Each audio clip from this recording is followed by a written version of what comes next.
pasar con el podcast, les quería recordar de que tenemos un 10% de descuento al utilizar el código Adam Expreso. Recuerden, One Expreso está en Plaza Merliot en el tercer nivel frente a Telus. Gracias a todos ustedes que se dan una vuelta y aprovechan sus promociones.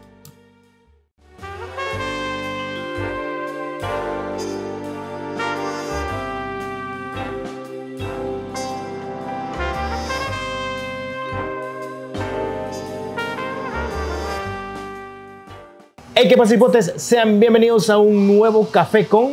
Este día tenemos un invitado bien especial y qué bueno que se logró armar el podcast. Es de los invitados que le dije una vez y me dijo, démosle. Me alegra un montón. Posiblemente muchos lo conozcan, posiblemente muchos recuerden de él y ya vamos a ir conociendo un poquito más de vos. Bienvenido, Denis Alas. No, gracias por la invitación.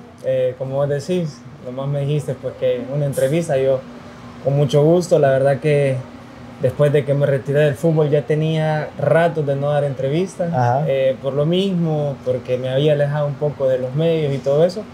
Pero bonito esto de las redes sociales ahora que se ha expandido bastante, pues he vuelto a ver también compañeros que habían desaparecido del mapa público, se podría decir. Del ojo público, sí. sobre todo. Y otra vez los he vuelto a encontrar en redes sociales. Yo me percaté de eso, que recién como que te has puesto un poco más activo en TikTok, ¿verdad? Bueno, que fue ahí donde me percaté que estabas subiendo como contenido y vi que la gente todavía te recuerda un montón, incluso ahí comentando todos los videos. ¿Cómo fue eso? Fíjate que fue algo bien raro porque salió un pedacito de las cosas de Luis Miguel, los ojos de la niña azul y todo eso, la chica del bikini azul. Entonces mi hijo menor me dijo, papi, hacer un TikTok con la Belén, con mi hija. Y lo hicimos y sin querer mi hijo mayor lo subió. Y yo vi, ¿a tu cuenta? A mi cuenta. Y yo vi que mucha gente comenzó a ver, ay, qué raro. Entonces ya después me dijo, papi, mira, publica videos. Y yo le decía, hacerlo. Y comenzó a editar los videos cuando jugaba y todo. Y vi la reacción de la gente. Yo dije, bueno, lo que lo suba. Y vi que mucha gente comenzó a comentar, comenzó a seguir.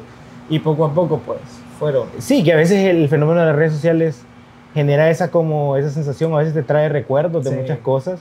Y a veces de repente me pasa que, pongamos, yo estoy viendo algo o alguna serie que ya pasó o ocurrió en el pasado y me empiezan a salir incluso a veces entrevistas de los personajes de hace tiempo. Entonces ya empieza como a relacionar todo esto.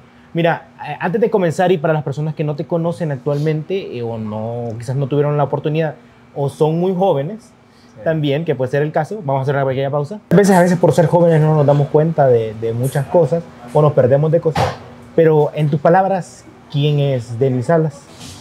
Pues yo futbolísticamente, como persona, desde pequeño estudié en colegios católicos.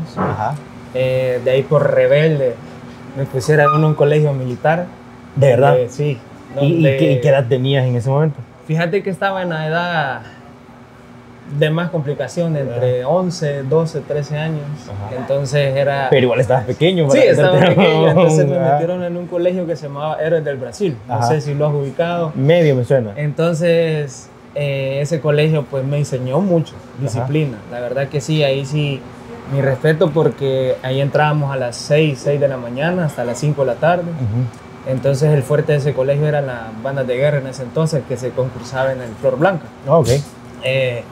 Después de ahí ya me moderé un poco. Ya te ayudó, sí, cumplió el... Entonces comencé nuevamente. Siempre desde pequeño jugaba fútbol, pero por castigo me metieron ahí, porque solo la pelota miraba. Entonces me recuerdo que regresé nuevamente a la Academia de Jaime de la Chelona, y ya de 14, 13 años comencé a entrenar nuevamente. Ya Jaime nos dio la beca, comencé a viajar con Jaime.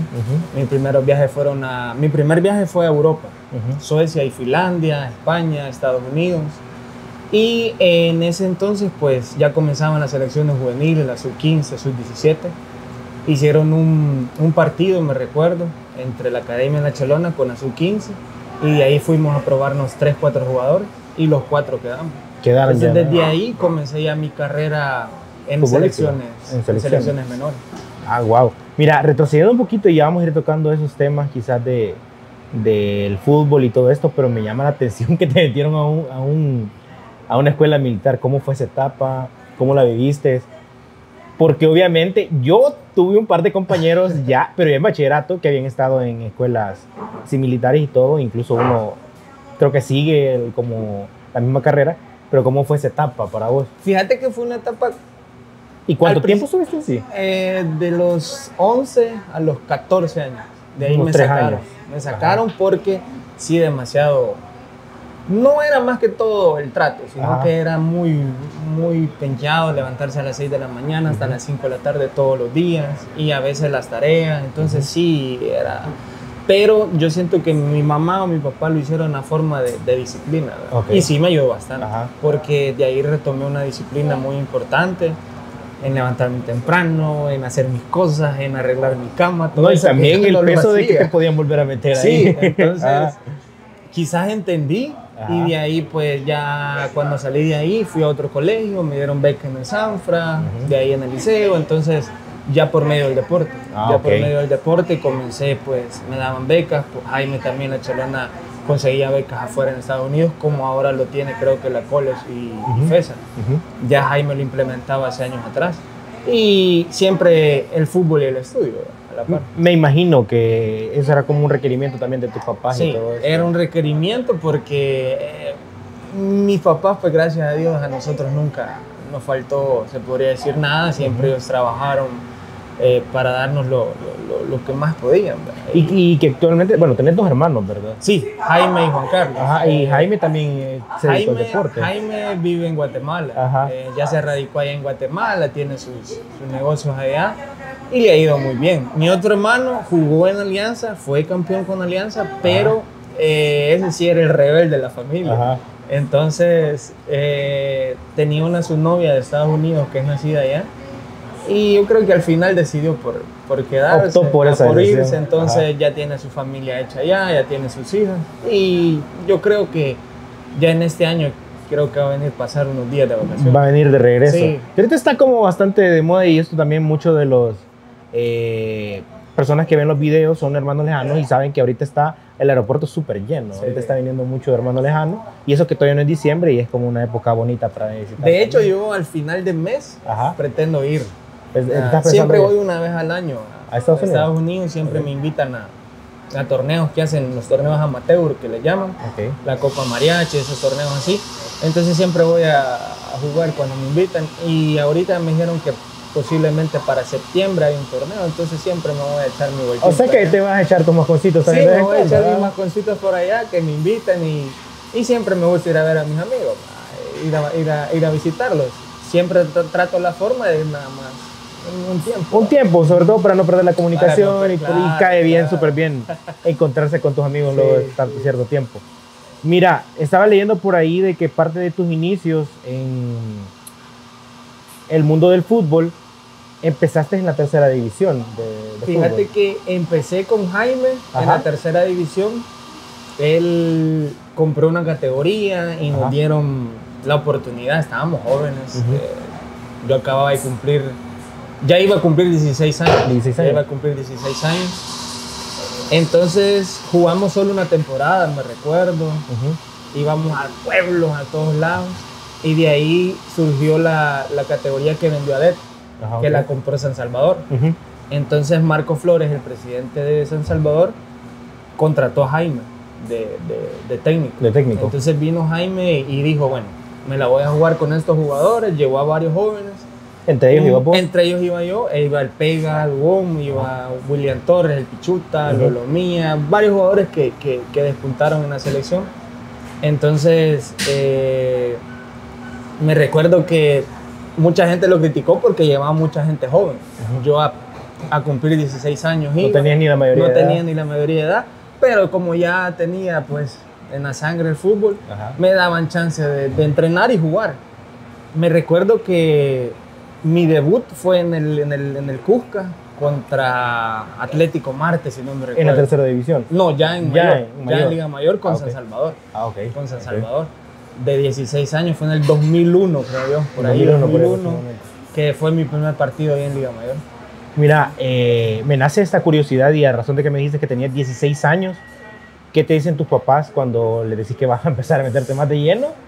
Porque obviamente como padres a veces quieren que ya sean doctores, quieren que sean médicos, que se dediquen a alguna otra cosa, pero ya que vos decís que tenías esta pasión en las venas por el fútbol, y me imagino que de pequeño también estaba esto, o sea, desde más pequeño, desde meterte a todo esto, a las federaciones, ¿qué te dicen? Fíjate que lo primero que nos dijeron, y lo primero que nos dijo también Jaime fue, los que están estudiando no dejen de estudiar. Fue un requisito que habíamos como 6 jugadores que estábamos estudiando todavía. Entonces, nosotros, yo por lo menos saqué mi tercer año, mi bachillerato. Entonces, incluso nos dieron becas en universidades, pero algunos ya no quisimos seguir. Y se dedicaron de lleno al fútbol. Sí, nos dedicamos de lleno al fútbol. Pero sí, la obligación era seguir estudiando. Incluso, cuando hago mi debut en selección mayor, yo apenas tenía 3, 4 partidos en Liga Mayor. En Liga Mayor. Pero como yo ya estaba entrenando en selecciones juveniles, habían partidos que los hacíamos con la selección mayor, de sparring. Nos ponían a jugar, ¿verdad? Como para que empezaran a... Exactamente. Entonces a mí, yo me recuerdo, era para una Copa de Naciones en Guatemala, el profesor Imacasa Resino. Yo estaba en la sub-17 ya con el profe Contreras Palma. Entonces hicieron un partido entre selecciones, la selección mayor y la juvenil, porque no había mucho sparring. Y me acuerdo que en esa semana había un partido amistoso contra México, allá en Puebla. Selecciones mayores. Y me recuerdo que creo que fue el Zarco Rodríguez o Misael Alfaro, le dijeron, hey, profe, ¿por qué no lleva estos bichos a la gira? Pues? Y nosotros nos pusimos a reír. ¿Cómo nos van a llevar? Porque andaba solo Mara... Ya experimentado. Sí, el Zarco, Misael, William Osorio, Dawson Prado, los exjugadores que ahora son técnicos. Entonces de repente en el albergue llega Pérez Galdame, el gerente de la selección, y me dice, mira, ¿y vos tenés pasaporte? Sí, le digo yo. Ya había viajado yo antes con Jaime. Ya tenía Sí, le digo yo. Mira, es que vamos a ver si te probamos la visa mexicana. Pero de todo eso, chivo, le dimos los El viernes que ellos viajaban porque jugaban en Puebla domingo. El domingo era el partido. Llegan y me dicen, mira, hay que ir a hacer la entrevista, vas a ir con la selección. Y yo... ¿Y tenías estudio el siguiente día, no? No, ya, o sea, nos daban chance de ir a estudiar, pero yo dije, puya, tan rápido. Y me llevaron a la selección, fuimos el negro Ochoa, Roberto Ochoa y yo. Fuimos a ese partido, pero solo yo debuté. Solo yo debuté. Y ahí está en los registros, el primer jugador joven en debutar es Ricardo Guevara Mora. Y yo soy el segundo con 9 meses de diferencia. De diferencia, pero no es tanto, o sea, se puede decir que fue bien prematuro. 9 meses, entonces ya de ahí cuando debuté en la mayor, yo creo que fue, en la selección mayor fue el pum, que ya en la selección sub-17 pues ya tenía yo como que tu peso, por decirlo. Ya fui capitán, hice todo el proceso de selección, desde la sub-15 hasta la 23, preolímpica, mayor. En los registros también en la selección soy de los pocos que hizo todo el proceso. Todo el proceso. Entonces ya después entramos en las eliminatorias del sub-17, la sub-20, en los olímpicos, el proceso olímpico y mayor. Wow, es que es un crecimiento que llevan por dentro todos los jugadores y que tienen que, legalmente todos los tendrían que llevar así, tendrían que hacer, pero algunos se saltan como ciertas etapas, me imagino. Mira, dentro de este recorrido, como me platicás, también jugó como parte crucial de que ya debutás en la Liga Mayor y todo esto. ¿Cómo es que vivís ese momento en el cual empezás o debutás ya en la Liga Mayor? Fíjate que fue un momento emocionante, pero a la vez nervioso. ¿Por qué? Porque en la época que yo debuté, habían jugadores que venían de la eliminatoria, estaban en la eliminatoria para el Mundial de Corea-Japón 2002. Entonces habían jugadores como Viajarse, Cienfuegos, que ya iban de salida, pero que llegaban a entrenar a la selección y vos los mirabas y vos decías, hace 3, 4 años atrás yo compraba los vasitos de Coca-Cola donde salía Jorge, y estar a la par de ellos. Entonces yo decía, el Papo, Mayen Mesa, Herbert Burgo, el Zarco, Ricardo Guevara Mora. Entonces todos esos jugadores que vos los admirabas 3, 4 años atrás, que solo te sentabas en la tele y decías, algún día voy a estar ahí, que ya estabas vos con ellos compartiendo, jugando o ellos dándote consejos, la verdad que era intimidante, pues, porque por lo menos jugadores como el Papo, que tenían un gran temperamento, ellos te exigían al máximo, pues, y uno joven y queriendo debutar, uno a veces se ponía... ¿Y qué te decían en ese momento? Imagino que te sirven las pláticas y esos consejos que todavía los tenés guardados en la memoria.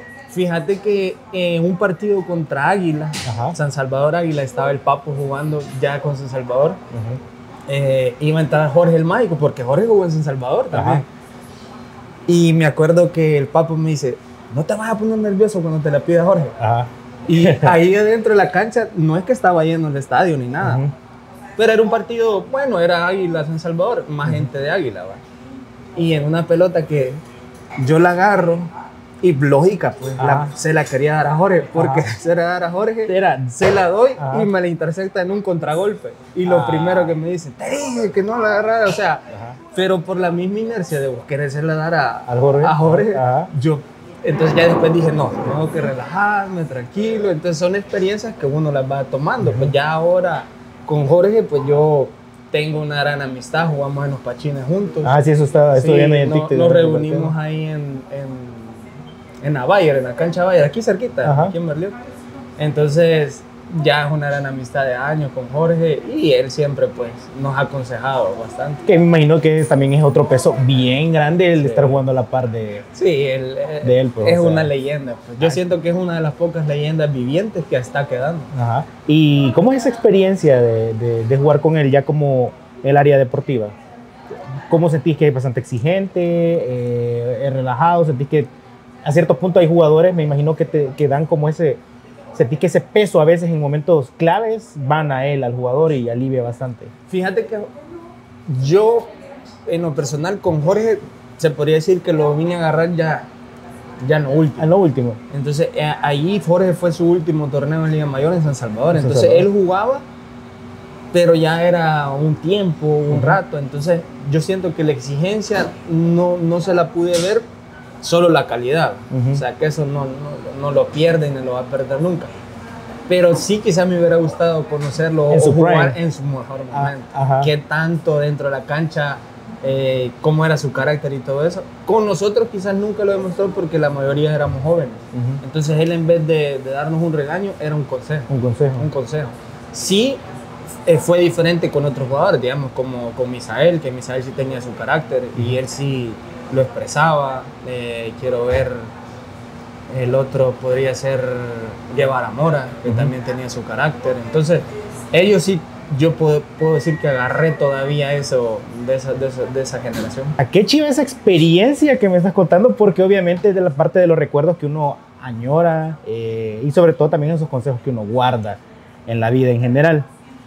Dentro de la evolución que empezaste a debutar en Liga Mayor, ¿cómo sentiste por parte, obviamente el fútbol aquí siempre ha sido algo bastante fuerte, cómo sentiste por parte de la gente que empezó como a verte en el equipo? O sea, ¿cómo fue la experiencia que la misma gente iba teniendo como vos como jugador? ¿Ya te empezaban a exigir o cómo?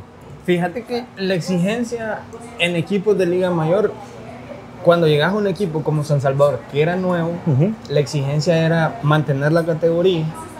Y lo más importante. Lo más importante. Y ir formando el equipo. Ese año que yo debuté, la categoría se mantuvo, pero el siguiente año le inyectaron dinero. Entonces comenzaron a llevar jugadores ya de renombre, Alex Obregón, ya llegó Emiliano Pedroso. Entonces llegaron jugadores ya de buen nivel. Rodrigo Lagos, un argentino que venía de un equipo bueno en valga la redundancia, en Argentina. Entonces ya el equipo ya tomó otra cara. Ya cuando comenzamos el torneo, comenzamos en los primeros lugares, ya la gente decía, uy, San Salvador va con todo. Va a dar pelea. Ese año peleamos la final con FAS, que la perdimos, 3-1 creo que la perdimos. El siguiente año peleamos la final con Firpo, que la ganamos. Entonces ya después fuimos a la Copa de Naciones, que se juega de los clubes. Entonces ya San Salvador se dio a respetar. Y de ahí los jugadores esos de renombre y viejos ya iban de salida. Entonces ya como de los que comenzamos en San Salvador, solo nos quedamos 3 jugadores. Entonces ya Rubén Alonso pues ya tenía unos referentes, donde era el Chuta Torres, donde era yo, el otro no me recuerdo si era Diego Mejía, no sé si te acuerdas de Diego Mejía, un delantero. Entonces ya el profe Rubén pues ya nos daba más responsabilidad, como miren, ustedes vienen desde la base. Desde la base, ya tienen que dar más el ejemplo. Entonces él te daba... Pero todo eso también estaba joven todavía, sí, tú, entonces, pero habías tenido toda esta experiencia. Ya había entrado a los 19 años por ahí, ya iba entrando a los 20 años. Entonces él ya comenzaba a darte la responsabilidad de decir, vas a ser su capitán, en cosas de negociaciones vayan a hablar. Entonces nosotros a veces nos mandaban donde el presidente, mire, pasa esto. Desde pequeño siento yo que nos dieron, bueno, a mí me dieron esa responsabilidad. Entonces los jugadores que llegaban ya te miraban con otros ojos. Quizás no por ser mayor de edad ni por tener la gran experiencia, sino porque lo poco que había ganado, pues lo había tratado de hacer bien. Y sobre todo ahí se va formando un carácter que, bueno, más adelante vamos a ir hablando, que ahí como pequeño spoiler, aunque ya creo que ya todos lo saben, los que llevan la línea, terminaste siendo capitán de la selecta. Pero se va formando ese carácter y ya van los jugadores teniendo ese referente, porque para llegar a ser capitán hay un montón de requerimientos, formas de qué ser y todo eso, pero ya vamos a hablar un poquito de ahí. Sí. ¿Cómo se da ese momento en el cual es tu salida de San Salvador? Fíjate que mi salida en San Salvador fue en uno de mis mejores momentos dentro del equipo. Dentro del equipo. En ese torneo mucha gente decía, uy, a Denis es volante. Y yo en cada partido siempre metí un gol. Y mi fuerte era el tiro libre. Y entonces me salió una prueba en Estados Unidos, donde ahora se juega la segunda división. Antes era la USL, se podría decir, siempre creo que es ahora. Y me sale la prueba en Real Hot, en Carolina.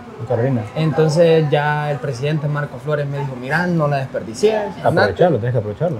Y yo le dije, bueno, si ustedes... Yo tenía contrato en ese entonces. Pero había una oportunidad en Guatemala también. Entonces yo puse la balanza y dije yo, voy a ir a probar a Estados Unidos. Fui al equipo ese, sí quedé, pero me mandaron a otro equipo, a DC, a Maryland. Siempre de la misma liga. Me dijeron que me fuera ahí, pero ahí hacía un frío, hermano, ese. Y en el momento que yo llegué, comenzaban pretemporada en enero, febrero. Y siento yo que hice buen torneo. Llegamos creo que a los playoffs. En la Open Cup nos eliminó el DC, creo que nos eliminó, porque hay un torneo que se llama Open Cup entre ya equipos de la MLS con equipos de tercera, segunda división. Y nos eliminó creo que el DC. Y me gustó el ambiente, pero en ese entonces estábamos ya peleando en las eliminatorias para 2009, 2008 con Carlos de los Cobos. Entonces el profe fue bien claro y me dijo, mira, como en ese entonces no estaba muy sonada la segunda división, tercera división de Estados Unidos. Ni la MLS. Me dijo, mira. Que ahorita es un gran boom. Exacto. Me dijo, yo no puedo estar muy pendiente de allá, mira si regresás o un equipo aquí cerca. Y fue que Firpo se contactó conmigo. 2007, 2008. Entonces yo cuando dije Firpo, no, me voy de una. Vine aquí a Firpo y de entrada me recibieron de la mejor manera y desde ahí ya comencé hasta que terminé. Y que actualmente toda la gente te recuerda por tu papel en Firpo también un montón. Fíjate que en Firpo yo tuve la gracia de llegar en un momento donde Firpo era de los 4 grandes. Porque cuando yo llegué acababan de quedar campeones y el siguiente año salimos campeones. Y ahí Firpo siempre se metía en semifinales. Llegar a Firpo era llegar a un equipo donde te exigían lo menos estar en semifinales. Si vos no llegabas a semifinales, tanto la afición como cuerpo técnico, todo era fracaso. Y ese torneo se nos juntó Copa Centroamericana de los equipos de clubes, la Conca Champions que se llama. Nos tocó eliminarnos con el Pumas de México, el DC United y no me recuerdo qué otro equipo. Y se nos juntaron ese torneo con el torneo local y no clasificamos por un punto a semifinales. ¿A semifinales? No, hombre, eso fue una bomba. Porque el equipo venía de quedar campeón, de estar haciendo... Bueno, papel. A DC le fuimos a empatar allá, aquí le ganamos, a Pumas le empatamos, allá no ganó. O sea, veníamos bien y no clasificamos. No, hombre, fue una bomba. O sea, fue una bomba porque ellos apuntaban lo mínimo semifinales. Pues. Sí. Entonces, yo me sentí así como, oh, chica, primer torneo y no se clasifica. Pero después del siguiente torneo para allá, yo no me perdí ninguna semifinal, ni final. Siempre o llegaba a semifinales o a la final. Semifinales o final. ¿Y cómo fue que llegás ahí a un nuevo equipo? Obviamente el Firpo era de los fuertes aquí, me imagino que habían buenos jugadores. ¿Cómo fue esa etapa en la cual llegás a abrir un espacio o a ganarte tu espacio en el Firpo? Fíjate que en ese torneo solo contrataron 2 jugadores. Solo me contrataron, creo que contrataron a un chileno y a mí. Y ahí la misma base. Sí. Entonces llegar a un equipo que viene de 2, 3 años, su misma filosofía, el mismo grupo, es complicado. Porque ellos ya tienen su base armada. Yo, el primer partido titular, creo que lo jugué a la 4ª fecha. Porque ahí tenías a Pekarnin, Jorge Sánchez, Tito Campos, Manuel Salazar, Juan José Gómez. O sea, prácticamente era un 35% de la selección que tenía Firpo. Entonces, llegar a ese equipo, después de venir ese equipo de bicampeón y todo eso, fue duro ganarse la titularidad ahí. Yo me la gané cuando creo que Tito se fregó, o Pekarnin se fregó, un partido ahí en Chalate. Fue mi primer partido de titular. De titular, de ya. Titular. Ajá. Entraba... Ya como la 4ª fecha. Entraba... En el primer partido creo que entré 45 minutos. En el segundo partido un rato. En el tercer partido sí ya jugué un poquito más. Y el cuarto partido fue que entré de titular en Chalate y meto gol. De tiro libre. De tiro libre. Ahí empatamos 2-2. Entonces desde ahí ya comencé nuevamente a jugar de titular, pero sí me costó, pues, después de venir jugando a que no solo te metan un ratito, pero sí, la verdad que llegar a ese equipo y llegarse a ganar una titularidad era complicado. Y sobre todo con la afición, ¿cómo sentiste a un inicio? Porque actualmente, y como nuevamente recalco, estuve leyendo un par de los comentarios de la gente que lo sigue ahí en TikTok y pues hay un montón de cariño ahí en los comentarios y se nota un montón. Entonces, y a la fecha todavía siguen comentando, entonces... ¿cómo es eso de empezar a ganar un poco el cariño y que actualmente todavía te recuerdan tanto? Fíjate que yo siento que la afición de Usulután, la afición de Firpo es una de las más fieles. Es una de las más fieles porque si vos te fijaste en los últimos años atrás, Firpo se le complicó mucho la situación en descensos, en los patrocinadores, en los presidentes que llegaron. Lógicamente no me voy a meter en eso, ¿verdad? Pero sí el equipo pues anduvo de mano en mano, entonces... Pero la afición, si vos te fijas, siempre llegaba. Entonces yo siento que la afición de Firpo es una de las más fieles y lógicamente, por ser una de las más fieles, es de las que más te exige. En mi caso, cuando yo llegué a Firpo, quizás la afición me respaldó porque yo no venía de un equipo contrario. Digamos, como que... Eso venía del FAT, de la Alianza, de otro equipo. Ahí como que ya te ven con otros ojos, como que a ver cómo nos va a resultar aquí. Pero cuando yo llegué a Firpo, la gente desde un principio, hey, Denny, esperaban la misma expectativa o más de lo que yo había rendido en San Salvador. Y gracias a Dios comencé a meter goles, comencé a ganarme el respeto primero de los compañeros. Porque como te digo, en ese grupo era bien cerrado. O sea, tenía jugadores de clase. Y aparte que tenían, como comentabas, casi un 30% de la selecta. Exacto. Vaya, imagínate Juan José en la selección, Manuel, Monteagudo, ya estaba yo en la selección. O sea, habían 5 o 6 jugadores ya de selección y titulares, pues. Entonces, llegar a ese grupo, como te digo, y ganarse el respeto fue bonito porque yo ya conocía a esos jugadores. Entonces no me costó mucho, pero a la vez... La relación con ellos no, pero con los mismos fanáticos. Pero con los mismos fanáticos poco a poco fue ganándose. Y aparte con cada partido y con todo lo que fue pasando. Mira, y dentro de Firpo, ¿cómo sentís que fue tu crecimiento como jugador? En una palabra, ¿cómo lo podrías catalogar? Yo creo que Firpo me abrió las puertas por ser un equipo grande a lograr lo que pude llegar a ser en la selección. Porque en la selección fui capitán varios tiempos, ¿verdad? Entonces ya te ven con otros ojos, siento yo, no sé si me equivoque, de que vos llegas de un equipo grande a la selección. En ese entonces, pues Firpo se catalogaba dentro de los 4 grandes, que siempre decían Firpo, Faj, Águila y Alianza. Entonces, y que las barras también sí, se y que las barras. Ajá. Entonces, cuando llegas de un equipo grande a la selección, como que ya te ven con otros ojos. En esa época, uno de los grandes era Faz, no sé si te acordás. Sí, sí, me acuerdo. Vos mirabas al Chele Pacheco, que Faz descanse, a Marvin González, a Murga. Ellos vos los mirabas con otro estatus porque venían de ser campeones cuántas veces. Un montón de tiempo. Entonces, cuando ya ves a otro jugador que viene, se viene de Firpo, ya lo ves también. Entonces, eso fue bonito porque tenía el respaldo de estar en un equipo de renombre, se podría decir, un equipo de años. Entonces, cuando llegas a la selección, eso siento yo que te ayuda mucho. Ahí es donde me hace esta pregunta y que ya lo spoileamos un poquito antes de todo esto. ¿Cómo es el proceso o cómo es que llegas a ser capitán? ¿Cómo es este proceso? Fíjate que en la eliminatoria del 2009 con el profe Carlos de los Cobos, el capitán era Ramón y el Chele. Ahí eran los dos capitanes.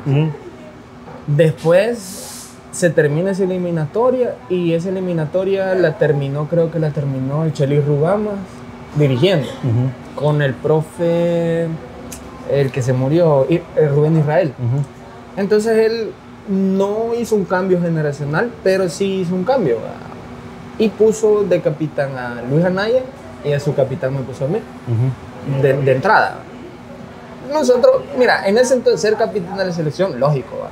Tiene su peso. Claro, pero dentro de los jugadores no sentíamos esa como envidia ni que ese capitán, sino que yo creo que ahí todos nos tratábamos parejos, todos jalábamos por el mismo barco. Entonces le da la capitanía a Anaya y me da la subcapitanía a mí y terminamos esa eliminatoria, siendo ya Anaya capitán, yo subcapitán. De ahí fuimos a la Copa de Oro ya de lleno con Rubén Israel para comenzar la eliminatoria de Brasil 2014. Ya comenzamos, ya se oficializó que Anaya capitán, yo soy capitán. Y en la Copa de Oro, pues Anaya salió expulsado por un problema que tuvo.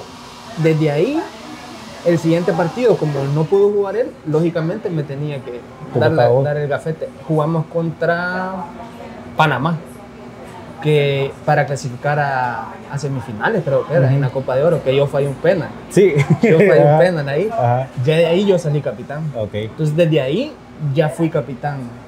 Desde ese entonces ya era capitán. O era capitán Anaya o era capitán yo. O a veces ponían al Chele. Siempre habíamos. Pero la mayoría de partidos lo jugué yo de capitán. ¿Y qué significa ser el capitán de la selecta en sí, o en momentos claves para vos? Fíjate que es una responsabilidad. Es una responsabilidad porque, digamos, ya ahí sí el jugador ya te ve con otros ojos. Ya tenés que ser como un referente, como un... ¿Sentís ese peso? Sí, ya sentís ese peso porque ya no estás hablando de un equipo, ya estás hablando de una selección.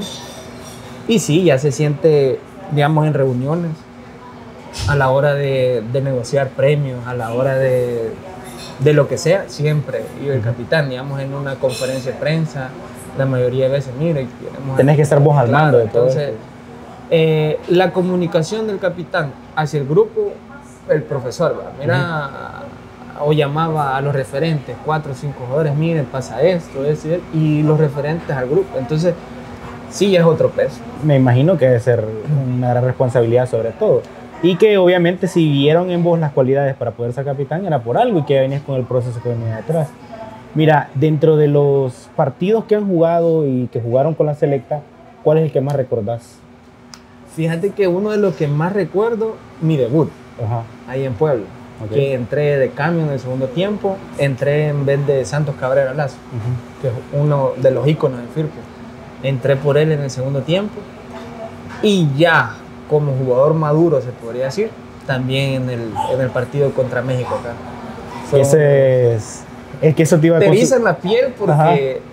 ¿Cómo vive un jugador? De todo lo que habían hablado, de todo lo que habían dicho y ganarle a México aquí fue bonito. ¿Cómo vive un jugador el representar a El Salvador en la selecta, pero más en un partido contra México? ¿Cómo fueron esas sensaciones? ¿Cómo lo viviste vos? Fíjate que bonito porque... Aunque es un gran peso. Es un gran peso y me recuerdo que de la afición. Ese día después del partido contra México, teníamos partido hasta la siguiente fecha. Ese era el último partido de esa fecha, ya no había partido más seguido. Entonces, después del partido, lógicamente ya nos presentábamos a los equipos, ya quedábamos libres. Ya quedan libres. Entonces, me acuerdo que ese día, después del partido, fuimos a comer como 5 o 6, fuimos a comer. Fuimos a comer a un restaurante. Ya eran, ¿qué? 10:30, 11. Sí, después del partido. Después del partido. Pero la mayoría solo fuimos a comer porque, por lo menos en Firpo, me tocaba viajar a Usulután. Entonces yo dije, solo voy a ir a comer. Y de ahí el camino, porque también es algo largo. Entonces, me acuerdo que fuimos a comer, vi la gente aplaudiéndolo. Entramos y pusieron el arriba con la selecta. O sea, fue una cosa. ¿Y ustedes iban con la camisa de la selecta? No, iban hacia parte. Ya, alguien lo reconoció y dijo, íbamos para afuera. Porque me acuerdo que Cheyo en ese entonces estaba jugando en Chipre. Creo que él salía temprano también el siguiente día. Arturo Álvarez creo que también salía para afuera. No me acuerdo si el Chele ya estaba jugando en los Red Bull en Nueva York. Entonces, el grupito que salimos, todos se tenían que ir ya el siguiente día para donde jugábamos. Y nosotros íbamos a salir para Usulután. Entonces llegamos y todo y fue bonito porque la gente, ¡ay, buena onda! Que le ganaron a México y todo. O sea, fue bien chivo. Que es como uno de esos triunfos que tiene la selecta, que contra México es el eterno rival aquí, y más en el estadio, es como que se siente. Yo tuve la oportunidad, fíjate que no he tenido tanto como esa relación de ir a ver tanto fútbol, pero he tenido la oportunidad de irme a meter a momentos claves aquí al Cucatlán y es una locura lo que se vive. No me imagino como jugador ese peso o la gente gritando o esperando sobre todo un buen resultado. Como equipo y vos como capitán, ¿tenías alguna cábala o algo que hacían antes de cada partido? Ese ritual de buena suerte que hacían. Fíjate que la mayoría de jugadores tienen sus cábalas. La mayoría de jugadores, siento yo que algunos no se cambian los tacos, los mismos tacos. En esa eliminatoria, creo que habíamos como 4, por lo menos a mí me patrocinaba la Nike, por parte de Sport Nike, nos daba tacos Nike.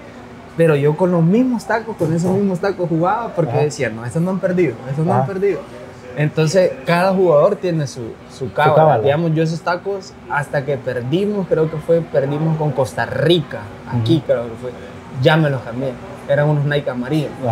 Yo siempre los limpiaba, se los daba a Carlos Choto, que era siempre creo que es el utilero de la selección, y él cuando ya jugábamos, él ya me los tenía ahí. Ya los tenía ahí listos. Son cábalas que la mayoría de jugadores creo que las tienen. ¿Y vos como capitán tenías esa responsabilidad antes de cada partido, o en ese caso, en ese partido, dar algunas palabras a los jugadores o algo, o simplemente solo estaban como listos ya para el partido? Fíjate que...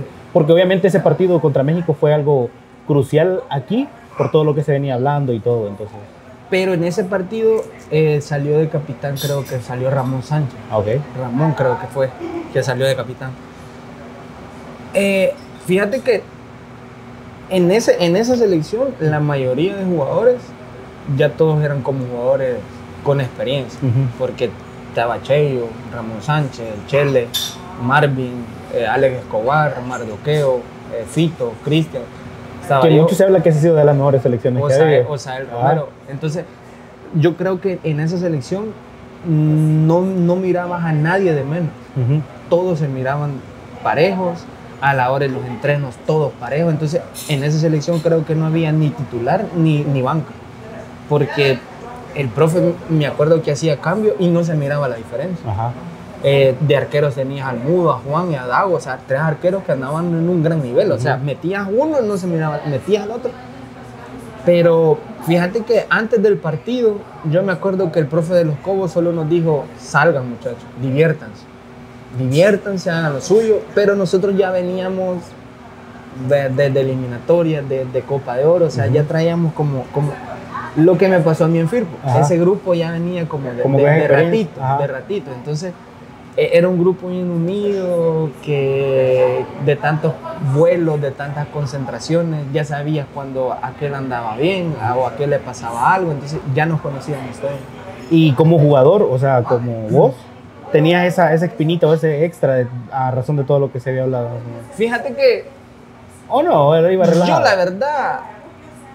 En los partidos, ahí dentro de la cancha, cuando se dice, a veces ni escuchas a la afición.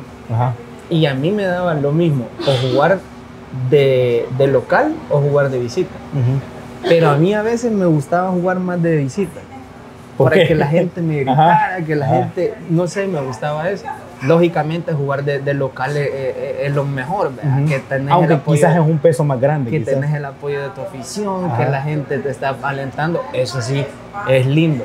Escuchar el himno, que todo.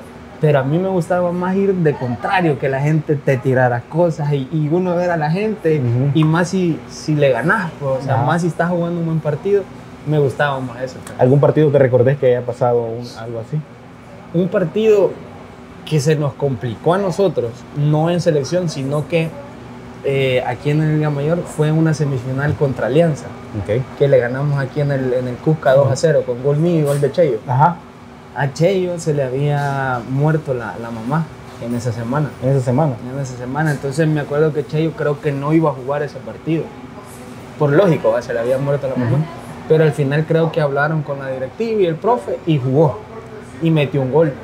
Ese gol, aquel hasta las lágrimas se le salieron. Pero vos ves esa afición. Porque Alianza venía. Y es que Alianza, sí, la afición de Alianza es súper fuerte. Y vos ves esa afición. Y que aquel le gritaba el gol. Y a los 15, 10 minutos, otra falta y le pego yo el gol. Entonces, chivo, porque. Pero la gente. O sea, ¿verdad? Entonces, eso me gustaba a mí. Sentir esa. No enojo, sino que decir, aquí estoy, pues. ¿Verdad? Me imagino que hacer como esos sentimientos encontrados muchas veces, de que a veces esas ganas de querer ganar el partido todavía te dan hasta más impulso, a pesar de que te estén diciendo un montón de groserías, obviamente, y que la gente está apoyando a su equipo, quiere que su equipo pase, y que no venga el visitante a eliminarlo. Y fíjate que fue bien raro, porque nosotros le ganamos a Alianza aquí con su afición, que Alianza venía a pasar un buen torneo. Nosotros nos metimos de último, nos metimos en cuarto lugar, y Alianza era el primero, entonces se enfrentaba primero contra el cuarto. Y nosotros le ganamos aquí 2-0 en una semifinal, y que después te tocaba ir de local, perdón. De local, a defender allá. A defender, man. Y nosotros, me acuerdo que ese día allá en Usulután fue domingo, y el partido se atrasó porque se topó ese estadio, se topó, estaba hasta reventar. Llenísimo.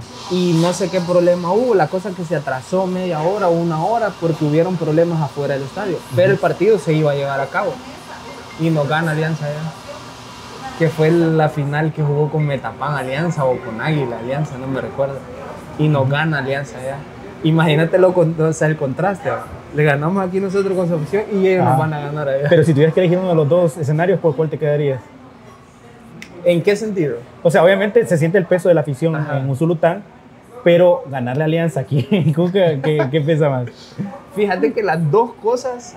Obviamente están jugando un pase a una final, pero... Hubiera preferido mejor ganarle allá y pasar a la final. Porque por el resultado era la final, pero sí, ese día yo me quedé con la boca abierta porque pocas veces se había visto el estadio de Usulután topado de punta a punta. O sea, el cuadro topado. Y ese día se topó ese estadio. O sea, como se decía futbolísticamente, hasta la bandera. Fue uno de los partidos más bonitos. El otro también que se topó así de punta a punta fue un partido contra FAS también, creo que fue semifinal. Que ahí creo que metió goles de tiro libre. Que también de punta a punta. ¿Qué era tu especialidad, el tiro libre? Sí, era una de mis especialidades. Desde pequeño yo siempre le pegaba, pero cuando yo comencé a jugar ya profesional, quizás por mi misma ansiedad, por no tener esa experiencia, ese conocimiento, yo a veces agarraba los tiros libres y... Lo reventaba. Entonyo hubo un momento que me decepcioné, me decepcioné y yo decía, no, yo no lo voy a pegar. O sea, porque todo tiro libre era para afuera o penales fallados. Y me acuerdo que en un entreno Misael me agarró, Misael Alfaro, y me dijo, no, me dijo, por la mala palabra, no, me dijo, se le voy a... Aquí, cabrón, me dijo, si vos te huevás, me dijo, venite, quedate después de entreno. Y nos quedábamos con él. Con él nos quedábamos, a él le gustaba hacer muchos tiros libres. Ahí en el estadio, en el Cusca, había unas barreras de hierro, unas barreras así de hierro, y él las ponía y sin arquero. A veces se quedaba un arquero haciéndole tiro. El que es diputado ahora, Denis Salinas, él se quedaba. A veces ayudando. No sabía que había sido arquero, fíjate. Sí, Denis jugó conmigo. E incluso jugó en Firpo también conmigo, Denis. Entonces él se quedaba a veces ayudándonos. A Misa le decía, hey Denis, mira, quédate. Y ya se quedaba él. Y él me decía, apunta ahí, apunta ahí. Entonces, como dicen, la práctica hace, ¿verdad? Y yo me quedaba. Ya después en los partidos yo decía, bueno, si en el entreno ya lo hago, practicando. No. Y poco a poco me iba a salir. Pero saliendo. Siempre me quedaba, Siempre seguías practicando todo esto. Otro que le pegaba bien a la pelota y de igual forma también era que le gustaba pues practicar era Alex Escobar, la rastra. Le pegaba duro también. Le pegaba bien. Sí. Es que obviamente con todos estos procesos hay que hacer como prácticas y hay que ir mejorando todo, pero obviamente es un jugador joven, al inicio da miedo fallar y dar todo esto, pero ya con el tiempo y sobre todo con la experiencia en selección mayor ya se va perdiendo ese miedo, me imagino. Mira, estuve leyendo y eso sí, era como mi duda también un poco ahí, de que tenía 2 apodos. ¿De dónde nacen esos apodos? Uno decían el Pitbull y el otro el Cadenita. ¿Cómo es eso? Fíjate que el Cadenita fue en un partido de eliminatoria con el profe Juan Ramón Paredes allá en Estados Unidos, en Columbus. Fue para la 2006 creo que fue, el primer eliminatorio. Alemania creo que fue 2006. 2006, sí, Alemania. Sí, Alemania. Ya la selección ya iba ya estábamos prácticamente fuera. Entonces, el profe Paredes convocó a varios juveniles y dijo, miren, vaya, yo ya no era muy juvenil, pero sí tenía poca edad, tenía como 22 años. Pero estaba joven todavía. Estaba joven. Y ya me daban más oportunidades de jugar en la selección mayor. Porque yo estaba preparándome para la olímpica para la preolímpica que íbamos para Colombia. Para Colombia. Entonces habló con el profe, el Tuco Alfaro, y le dijo, mira, me voy a llevar se llevó al Negro Ochoa, me llevó a mí, como 3 fuimos a esa selección, a esos partidos, ya de eliminatoria. Nosotros, chivo. Y ese partido salgo titular. Salgo titular porque ya había tenido yo varios partidos de titular en selección mayor. Ya tenían la experiencia. Pero como estábamos preparándonos para el torneo ese Centroamericano del Caribe en Colombia. Allá ¿dónde es la Shakira? En Bogotá. No, en Cartagena. Cartagena. Entonces fui a ese partido y de titular me contra Estados Unidos. En ese entonces todavía no estaba la regla de las pulseras, de las cadenas, aritos, no estaba la regla todavía en FIFA. Entonces yo tenía la maña de jugar con una cadena. Y yo me acuerdo que el árbitro nos revisa, él ve la cadena, pero en ningún momento a mí me dice quítatela, ni a mí se me ocurre quitarme. Porque yo veo a 2 jugadores de Estados Unidos, creo que fue Marcus Beasley y Frankie Hedges, no me acuerdo quién era el otro, con cadena y con volados pulseras. Dije, todavía no está la regla, quizás va. Y comenzó el partido. Yo jugando normal. En una primera falta, tiran la pelota aquí y creo que la agarra Donovan y yo le hago una falta y él ya se iba y me sacan la amarilla. Yo de enojado vengo y le hago así, o sea, reclamando. Cuando le hago así se me sale la cadena. Entonces viene el árbitro y le llama el cuarto y hacen un gran desorden ahí y pum, me saca la otra amarilla y me expulsa. Por andar en la cadena. Entonces fue un gran problema porque ya después cuando me expulsa a mí y yo me quito la cadena, yo señalo a los jugadores que andaban pulseras y cosas de Estados Unidos y salen ellos y se ven el video que se quitan. Pero ya me había expulsado a mí. Entonces de ahí sale ese apodo, la cadenita. Que dentro de la selección me pusieron, cadenita. Entonces fue el primer apodo. Pero mi apodo en sí, mi apodo de equipo, mi apodo fue Pitbull desde pequeño. ¿Por qué? Mi carácter. Por tu carácter. Sentí que es bien fuerte. Fíjate que yo fuera de la cancha era bien llevadero. Yo bromeaba. Nosotros teníamos un grupito en selecciones juveniles y en selección mayor, donde era el Chele Pacheco, donde era la Rastra, Marvin, donde era el Mudo, donde era Dago. Éramos como un grupito de 10, el Cheyo, Fito, Cristian. Yo con Cristian me bromeaba. Se van súper bien. Sí, con Fito igual. Entonces, teníamos un grupo, pero fuera de la cancha todos éramos así, pero dentro de la cancha, ¿no? Dentro de la cancha yo quizás me transformaba, pero yo... Entonces que era otra versión. Era otra versión. Entonces el Chele me decía, hey, calmate, Pitbull, me decía. Vos como que sos Pitbull. Y de ahí me comenzaron a decir Pitbull. Pero también es lo que te digo, que posiblemente tienes este carácter fuerte y también fue lo que al final llamó la atención para hacerte capitán también. Sí, fue obviamente un capitán tiene que llevar la línea y todo. Fue una de las cosas que quizás, como vos decís, vea, los profes se dieron cuenta de que, porque dentro de la cancha sí, o no sé si por pelón y feo que era, pero sí como que me guardaban ese respeto a la hora de los partidos. Y yo a veces veo los cortos que a veces mi hijo me dice, mira este partido. Ajá. Y yo digo, sí, ¿verdad? Bien serio. Ajá, bien serio. Ajá. Hasta para cantar el himno y todo eso. Pero sí, yo siento que esa era una de mis, no defectos, porque como te digo, fuera de la cancha yo era otra persona, pero dentro de la cancha sí yo entraba ahí y yo me desconectaba. Me imagino. Ajá. Entonces el Chele fue uno de los primeros que me convenció el Pitbull. Y fue por el Alexis y Fido, que decían, nosotros somos los Pitbull. Entonces de ahí ya me comenzaron a decir. Hay más que uno de ellos dos, creo que un tiempo era pelón. Entonces de ahí me comenzaron a decir. Hoy entiendo por qué. Mira, y ya para ir finalizando y no quitarte mucho tiempo, porque yo creo que llevamos como 1 hora aproximadamente y ha estado muy buena la plática. ¿Qué ha sido de tu vida en general, ahorita que ya está retirado del fútbol y todo? Fíjate que después de retirarme del fútbol, gracias a Dios, pues pusimos negocio, tratamos la forma de dedicarnos al rubro de los carros, todo lo que es detalle de carros. Entonces pusimos esos negocios, ya tenemos ratos de estar en eso. Gracias a Dios nos ha ido bien hasta el momento. Y siempre tratando la forma de... Fíjate que yo... Dentro de los que nos retiramos del fútbol, hubo un momento en el cosa de la pandemia donde íbamos a regalar comida, donde hacíamos partidos benéficos, siempre nos invitan a cosas así. Y yo siempre he sido como bien receptivo en ese sentido, que a veces me dicen, mira, Dani, fíjate que hay un partido para tal gente, a ver si pueden venir. Yo siempre estoy presto para eso, nunca me ha gustado decir no, donde es ayudar. Donde es ayudar a mí siempre... Siempre debes estar ahí. Siempre. ¿Qué fue lo que me dijiste? Que la semana pasada andaban jugando. Sí, fuimos a jugar, entonces siempre me ha gustado eso. Y con Jorge incluso hemos ido a Estados Unidos, Houston, hace como 2 años, partidos así. Y a Jorge también le gusta mucho eso, mucho de los partidos benéficos.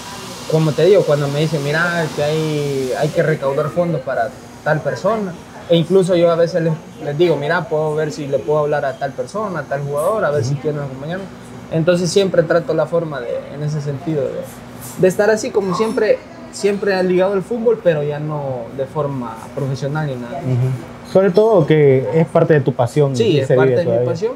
Y siempre teniendo pues los negocios, gracias a Dios, que ahí van caminando. Mira, y ya para finalizar, quizás algún consejo que le podrías dar a alguien que se quiera dedicar al fútbol o que en algún momento le gustaría, posiblemente como vos decís, ese niño que de repente hace tiempo compraba los vasitos aquí y todo esto que me estabas platicando, esa anécdota, y terminó jugando con sus ídolos porque viene a jugar con el mágico, o sea, como que es una anécdota y que eso se queda guardado aquí.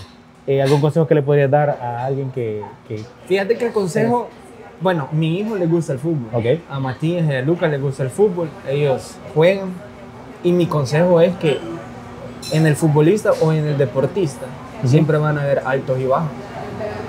Y una de las cosas que yo siempre les inculco a ellos es llevar las 2 cosas a la par, el estudio y el deporte. ¿Cómo tu papá lo hacía? Sí, porque al final muchas veces dicen el fútbol es corto, el futbolista pues tiene cierta edad en la cual se puede dedicar. Entonces, pero si vos como futbolista te preparás a conciencia y sabes explotar el deporte, puedes llegar a ser vivir de eso. Y hay muchos jugadores que han vivido de eso. Hay muchos jugadores que están viviendo de eso. Que en su momento jugaron, pusieron sus negocios, pusieron sus restaurantes. Aprovecharon todas las oportunidades que se dieron. Entonces, ¿cómo se dice? Te la podés jugar como no te la podés jugar. Pero si llevas el deporte, te gusta, y a la vez estudias, yo conozco muchos jugadores que están activos, que son jugadores activos y profesionales. Entonces, si sos jugador activo y a la vez sos profesional, como que es mucho mejor. Entonces, uno de los consejos que yo siempre doy es que las 2 cosas a la par y no desanimarse. En el fútbol nunca dejas de aprender. Yo creo que en el deporte nunca dejas de aprender. Siempre aprendes algo nuevo, siempre puedes encontrar a alguien que te diga un consejo que vos no has escuchado. Y lo importante es agarrar consejos de gente que tal vez ya viene de años. Yo a veces me he encontrado, ponerle gente de España 82, que me dice, mira, corre de esta forma o pegarle de esta forma. Y yo digo, ¿por qué no le voy a hacer caso a alguien que hasta ya jugó un mundial? Pues, entonces, son cosas que uno, ahí es donde entra la etapa de la humildad, la humildad y saber escuchar. Me imagino que como bien esa... También tuviste una gran escuela, la verdad. Sí. Tener muy buenos maestros, personalidades dentro de tu vida te ayudó bastante a desarrollarte como jugador y creo que es bien clave. Sobre todo ser persistentes y ponerle ganas, porque imagínate al final que tenías ese miedo de hacer un tiro libre y de ahí al final se convirtió en una especialidad tuya, pues... Y fíjate que una de las cosas que yo más le meto a mis hijos es el carácter. Porque dentro del fútbol, y ponémosle dentro del deporte, si vos no tenés carácter, no llegás. Porque vos como profesor de X deporte, si te va mal en un partido, en una pelea o en un combate, lo que sea, vos no vas a decirle a tu pupilo felicidades, vos lo vas a querer reventarlo. Pero si vos no estás bien de tu mente y no tenés carácter, el otro partido o a la otra pelea ya no vas a querer ir. No va a querer competir. No va a querer competir. Va a tirar la toalla. Exacto. Entonces, ahí es donde influye mucho el carácter. Vaya, a mí me pasaron tantas cosas, por lo menos lo de la cadenita. Ajá. Yo al venir de esa gira, no hombre, si yo en el aeropuerto me estaban esperando. Ajá. Pero si yo me hubiera puesto, no, ya no vuelvo a jugar, ajá, quizás no, ahí me hubiera retirado. Pero no, yo en vez de agarré lo positivo. Agarré lo positivo, lo agarré broma, hasta en la canción... Denis, ¿dónde está la cadenita? Me han sacado, o sea, ¿me entendés? Pero si yo hubiera estado de mente mala, yo capaz no hubiese seguido avanzando. Ajá. Eso es súper clave. Bueno, nuevamente, gracias por tu tiempo. Ha sido una plática bien amena. Sobre todo, le voy a estar dejando también el TikTok. Bueno, el TikTok y Instagram también tenés, ¿verdad? Sí, las redes de acá abajo para que lo puedan ir a seguir, que ahí está subiendo. Por lo visto, tu hijo es el que está subiendo ahí. Y está bien chévere porque al final son memorias y al final es motivación también para él. Porque ahí está como la vara de que tiene que superar al papá todavía. Bueno.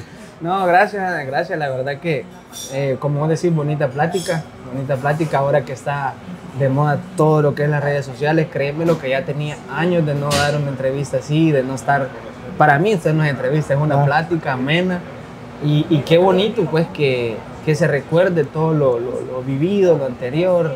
O sea, ya desde el 2001 hasta la fecha ya son varios años, tiempo, entonces, pero como te digo, varios fanáticos ahí siguen todavía. Hay mucha gente de Firpo que siempre está ahí y ahorita que estaba viendo las cosas de Canal 4, lo que están recordando los jugadores anteriores, pues qué bonito y la verdad que gracias por la invitación y un saludo pues a toda tu gente que de verdad te sigue.